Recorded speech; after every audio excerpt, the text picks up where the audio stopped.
அனைவருக்கும் வணக்கம். இன்றைக்கி தேதி பார்த்திங்கன்னா 9 மே 2026 சனிக்கிழமை. தினமணியில் இருக்கிற இம்பார்ட்டன்ட் நியூஸஸ் பார்க்கலாம். சரிங்களா? ஓகே. ஸோ ஹெட்லைன்ஸ் என்ன கொடுத்துருக்காங்கன்னா, தாவேகா ஆட்சி அமைப்பதில் இழுபறி, இடதுசாரிகள் ஆதரவு, விசிகா நிலை என்ன அப்படின்னு ஒரு கொஷின் மார்க் போட்டு கொடுத்துருக்காங்க.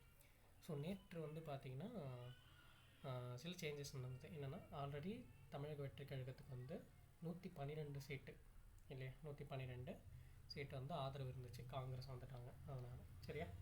ஸோ இப்போ அவங்களுக்கு இடதுசாரிகளும் ஆதரவு தெரிவிச்சிட்டாங்க. ஓகேவா? அப்போ அப்படின்னும்போது 116 ஆகிடுச்சு. ஸோ இன்னும் 2 சீட்டு தேவை. அது விசிகா கிட்டேருந்து வருமா அப்படின்னு ஒரு எதிர்பார்ப்பு இருக்குது. டாக்ஸ் போயிட்டுருக்கு.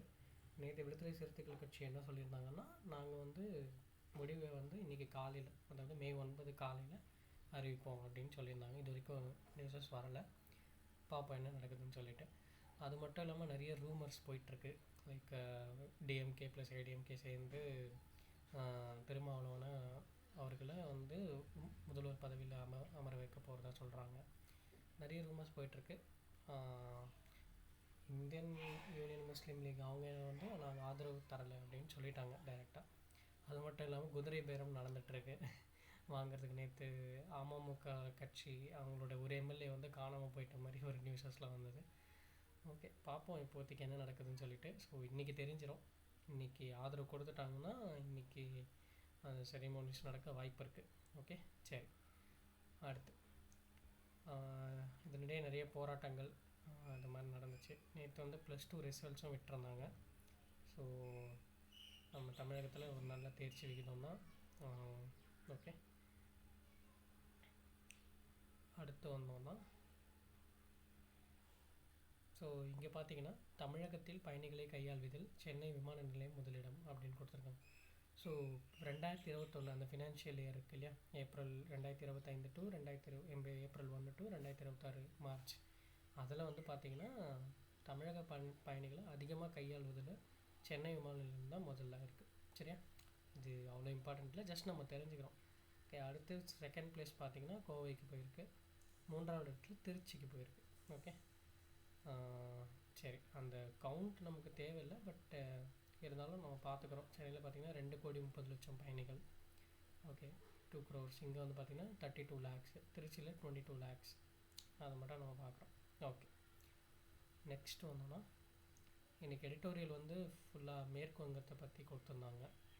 ஓகே, ஸோ மேற்கு வங்கத்தில் நடைபெற்ற ஒரு ஆட்சி மாற்றம் இல்லையா, திரிணாமுல் போயிட்டு இப்போ பாஜக வந்திருக்காங்க.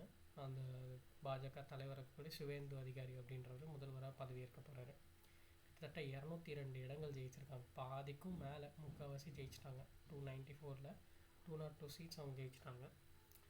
ஓகே, ஸோ இதை பற்றி ஒரு ஃபுல் அனாலிசிஸ், லைக் பிரிட்டிஷ் டைமில் எப்படி இருந்துச்சு, ஒரு தொகுதி அனாலிசிஸ், அமித்ஷா என்ன பண்ணாங்க, என்ன ரோல் ப்ளே பண்ணாங்க, ஓகே என்ன ப்ளே பண்ணாங்க அப்படின்ற ஒரு ஃபுல் டீட்டெயில்ஸ் கொடுத்துருக்காங்க. ஜஸ்ட் ஃப்ரீயாக இருந்தீங்கன்னா ரீட் பண்ணி பாருங்கள்.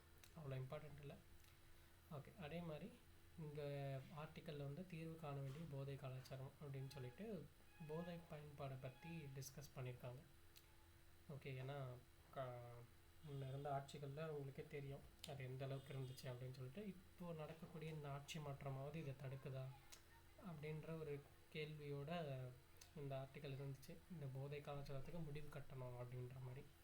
ஏன்னா இளைஞர்கள் தான் இந்தியாவினுடைய எதிர்காலம்னும் போது இளைஞர்கள் எப்படி போகிறது மிகப்பெரிய கவலைக்குரிய விஷயமா இருக்கிறதாக இங்கே டிஸ்கஸ் பண்ணியிருக்காங்க. ஓகே, சரி. அடுத்து வந்தோன்னா,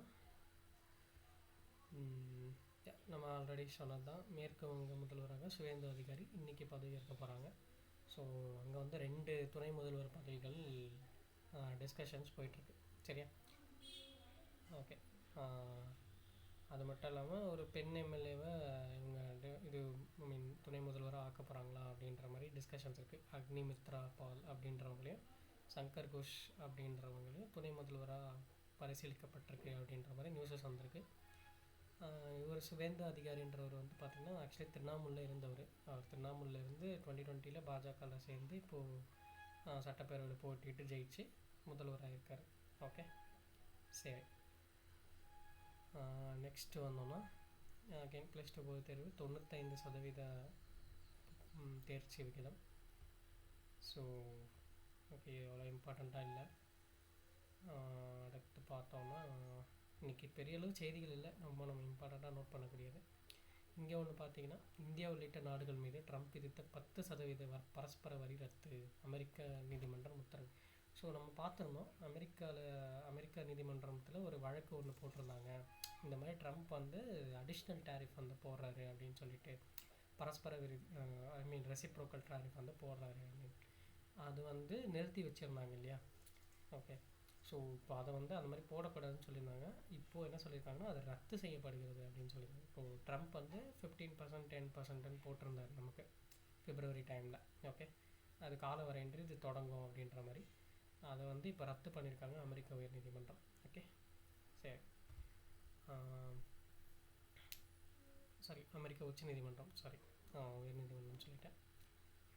ஓகே, அடுத்து வந்தோம்னா, ஸோ இங்கே ஒரு 2 நியூஸஸ். ஃபஸ்ட்டு பார்த்திங்கன்னா, உள்நாட்டில் உருவாக்கப்பட்ட அதிநவீன ஏவுகணை வெற்றிகரமாக சோதனை. ஸோ அதாவது தாரா எனப்படும் இது என்ன, இந்த ஏவுகணை என்ன ஸ்பெஷல் அப்படின்னு பார்த்தீங்கன்னா, அதோட பாத்தை வந்து சேஞ்ச் பண்ணிக்கும். இப்போது நம்ம ஒரு பாத்துலேருந்து நம்ம டார்கெட் பண்ணி லான்ச் பண்ணுறோம், ஒரு இலக்கை அழிக்கிறது, ஒரு டார்கெட் அழிக்கிறதுக்கு. அது வந்து அந்த டார்கெட்டை சென்ஸ் பண்ணி அதோட பாத்தை வந்து, அந்த டார்கெட் சப்போஸ் மூவ் ஆகிடுச்சு அப்படின்னா அதை சென்ஸ் பண்ணி இதுவும் தன்னோட பாத்தை வந்து மாற்றி அது வந்து டார்கெட்டை ஈஸியாக தாக்கி அழிச்சிடும் அப்படின்ற ஒரு ஏவுகணை. ஓகேவா, இதுதான் டெஸ்ட் பண்ணியிருக்காங்க ஆக்சுவலாக. ஓகே, ஒடிசாவையொட்டிய கடல் பகுதியில் பறக்கும் விமானத்திலிருந்து இலக்கை நோக்கி வெற்றிகரமாக ஏற்பட்ட அதிநவீன ரக தாரா ஏவுகணை. ஓகே, ஸோ இது எங்கே தயாரித்தாங்க அப்படின்னு பார்த்தீங்கன்னா, ஹைதராபாத்தில் உள்ள இமாரத் ஆராய்ச்சி மையம் மற்றும் பாதுகாப்பு ஆராய்ச்சி மையம், டிஆர்டிஓன்னு சொல்லுவாங்க, இணைந்து தயாரித்த தாரா என்னும் இந்த நவீன ஆயுத அமைப்பு தரை வழியாக இலக்குகளை தாக்கி அழிக்கக்கூடிய வகையில் வடிவமைக்கப்பட்டுள்ளது. ஸோ எங்கே இருந்தோம்னா நம்ம தரை வழியாக நம்ம லான்ச் பண்ணலாம். ஓகே, சரி, பாதையை மாற்றக்கூடிய நம்மளாம் ஞாபகம் வச்சுக்கோங்க, இது ஜஸ்ட் ஒரு சேஞ்ச் ஆஃப் பாத் அப்படின்றத ஞாபகம் வச்சுக்கோங்க. ஓகே, அடுத்து பார்த்திங்கன்னா, நெதர்லாந்து சொகுசு கப்பலில் 2 இந்தியர்களுக்கு ஹண்டா வைரஸ் தொற்று. ஸோ இந்த ஹண்டா வைரஸ் இப்போது அவுட் பிரேக் வந்து ரொம்ப இதுவாக போயிட்டுருக்கு. நம்ம கூட நியூஸஸில் கூட பார்த்துருப்பீங்க, நம்ம பார்க்கல, பட் நியூஸஸில் பார்த்துருக்கீங்க, மேபி பார்த்துருப்பீங்க. ஓகே, இதில் என்னென்னா ஒன்றும் இல்லை, எலிகள் மூலயமா பரவக்கூடிய இந்த ஒரு வைரஸ் தான் ஹண்டா வைரஸ். சரியா, ஸோ அதாவது அர்ஜென்டினாவிலேருந்து ஏப்ரல் 1 வந்து ஒரு பயணிகள் சொகுசு கப்பல், ஓகேவா, பயணிகள் சொகுசு கப்பல் வந்து அது வந்து நெதர்லாந்தை சேர்ந்த கப்பல். சரியா, ஒரு பயணம் மேற்கொண்டிருக்கு. ஸோ இதில் கிட்டத்தட்ட 150 சுற்றுலா பயணிகள், 28 நாடுகளை சேர்ந்த மாலுமிகள், அந்த நேவி பீப்புள் இருப்பாங்களே அவங்க. ஓகே, ஸோ இதில் வந்து பார்த்திங்கன்னா, இந்த ஹண்டா வைரஸ் எலிகள் மூலிமா இந்த ராபிஸ் மூலிமா பரவக்கூடிய இந்த ஹண்டா வைரஸ் கிட்டத்தட்ட 5 பேருக்கு பரவிருக்கு. ஓகே, இதில் என்ன ஒரு குட் நியூஸ் குட் நியூஸை நான் சொல்ல மாட்டேன், ஒரு அட்வான்டேஜ்னு பார்த்திங்கன்னா, இது வந்து அவ்வளோ கொரோனா மாதிரி ஒரு தொற்றாக பரவாது.